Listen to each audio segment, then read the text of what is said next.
জিহাদ, ল্যান্ড জিহাদ আর বলপূর্বক ধর্মান্তরণ রুখতে কঠোর আইন আনা হবে, মুখ্যমন্ত্রীর এই ঘোষণা, কি বলবেন?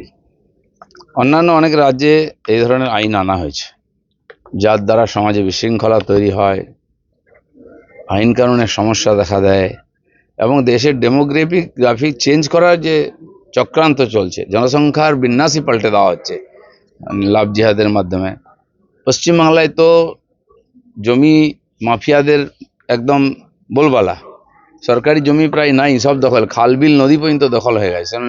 ল্যান্ড জিহাদের যে চলছে চক্রান্ত, এটাকে বাংলাদেশ বানানো, সেটাও বন্ধ করার দরকার আছে। এইসব সামাজিক ব্যাধি দূর করার জন্য আইন কঠোরভাবে করা উচিত। দাদা, এটাই সামাজিক সংস্কার নাকি প্রকৃত হিন্দু রাষ্ট্রের দিকে এগোচ্ছে দেশ? দুটোই হতে পারে। হিন্দু রাষ্ট্র তো আছেই, এগোতে হবে না? হিন্দু সমাজ আজকে পশ্চিমবাংলায় বিপন্ন, তাদের সুরক্ষা কবচও দরকার আছে, আর দেশের সুরক্ষা কবচও দরকার আছে। বাংলাদেশ থেকে কোটি কোটি লোক এসে জমি জায়গা নিয়ে সরকারি সুবিধা নিয়ে বসে যাবে, এখানকার জনসংখ্যাকে পাল্টে দেবে ধার্মিকভাবে। এর আগে বিভিন্ন মন্ত্রীর আহ্বান আমরা দেখেছি, তো সেগুলো এখানে করাতে কোনো অনুমতি দেওয়া যাবে না। পুরসভায় কালির দাপট দেখা যাচ্ছে, যত লোক মুখ খুলছে তাতেই দেখা যাচ্ছে ডিফ্যাক্টো মেয়র হিসেবে কাজ করতেন।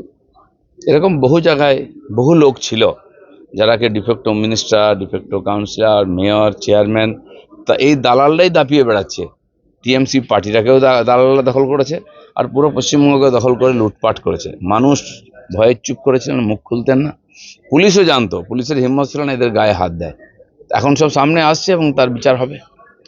রাজ্য সরকার, মুখ্যমন্ত্রী ঘোষণা করেছেন 11 জনের টিম অবৈধ নির্মাণ দেখবেন, শুধু কলকাতা নয়, কলকাতার আশেপাশে বজবজ থেকে শুরু করে উত্তর দমদম পর্যন্ত। ইতিমধ্যেই তারা মিটিং শুরু করেছেন, এসওপি তৈরির কাজ শুরু। কলকাতা আশপাশে যেমন এটা হয়েছে, বিভিন্ন জেলা শহরেও এই ধরনের জমি নিয়ে নেওয়া, সরকারি জমিতে জোর করে ফ্লট তৈরি করা, বিক্রি করে দেওয়া।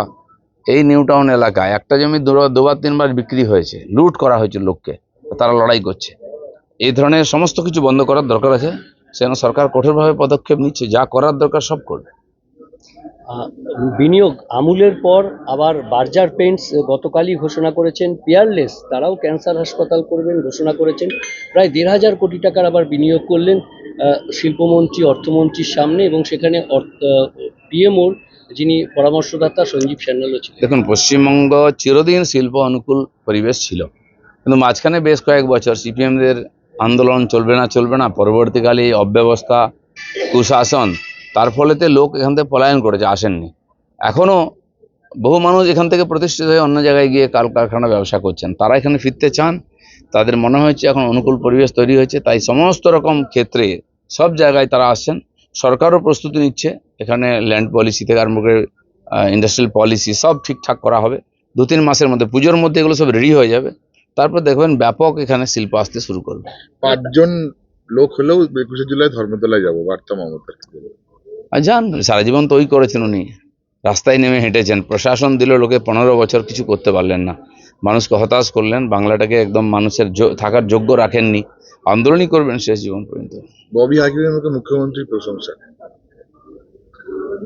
দেখুন, মুখ্যমন্ত্রী কাজ করছেন, বহু লোক প্রশংসা করছে, কেউ প্রশংসা করবে, কেউ নিন্দা করবে, সেটা নিয়ে তো আমরা কাজ করি না। ভালো কথা, তারা যদি ভালো কাজের প্রশংসা করেন বিরোধী হিসাবে, এটা ভালো।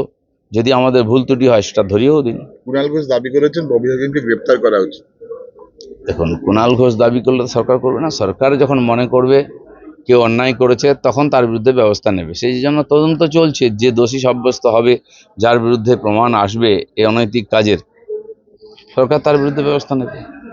তারাতলা কাণ্ডে ফিরহাদ হাকিমের পাশাপাশি আনোয়ার খান এবং শামস ইকবালের বিরুদ্ধে এবার কমপ্লেন। দেখুন, এই অবৈধ নির্মাণ, অবৈধভাবে সরকারি জমি দখল করা, তার মধ্যে সরকারের লোকেরাই যুক্ত ছিল, নাহলে এত ব্যাপক পরিমাণে চলতে পারে না। এর মধ্যে আর কে কে আছে, সে যত তদন্ত এগোবে তখন বোঝা যাবে। মুসলমানদের জমায়েত করে এমন সাটা ভাঙা মার দেবো, এই জেলার বিজেপি পতাকা তোলার লোক থাকবে না। বিজেপির জেলা সভাপতিকে গায়েব করে দেওয়ার হুঁশিয়ারি হুমায়ুন কবিরের, কি বলবেন? দেখুন, মমতা ব্যানার্জিও এরকম বলেছিলেন যে এমন করো যাতে বিজেপি বলবে না নিজেকে। ভাইপোও বলেছিলেন যে বিজেপি ভুলে যাবে, ছেড়ে দেবে। তারা এখন ভুলে গেছে, তাদেরকে লোক ভুলে গেছে। তো এসব ডায়লগ মেরে হয়তো একটুখানি পপুলারিটি পাওয়া যায়, এটা বেশি দিন পশ্চিমবাংলায় চলবে না, কারণ সরকারটা পাল্টে গেছে। তামান্নার ঘটনায় আরো 2জন গ্রেপ্তার, এই নিয়ে মোট 12 জন, মুখ্যমন্ত্রীর বলা।